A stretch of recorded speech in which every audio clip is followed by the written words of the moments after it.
चला तर कसे आहात सगळेजण? बाहेर खूपच गरमी वाढली आहे आणि अशा गरमीमध्ये मधल्या वेळेत खाण्यासाठी काहीतरी झटपट आणि चटपटीत असं बनवायचं आहे, तेही जास्त वेळ न घालवता. चला मग एक सोपी अशी रेसिपी सांगते.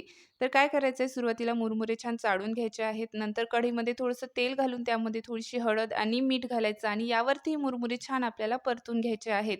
नंतर परत त्याच कढईमध्ये थोडंसं तेल घालायचं, त्यामध्ये जिरं, मोहरी, ठेचलेला लसूण घालायचा, सोबतच शेंगदाणे घालायचे आणि हे छान परतून घ्यायचे. नंतर त्यामध्ये बारीक कापलेला कोथिंबीर, कढीपत्ता घालायचा आणि हे सुद्धा यामध्ये छान असं परतून घ्यायचं. सोबतच थोडंसं मीठ घालायचं आणि लाल तिखट घालायचं.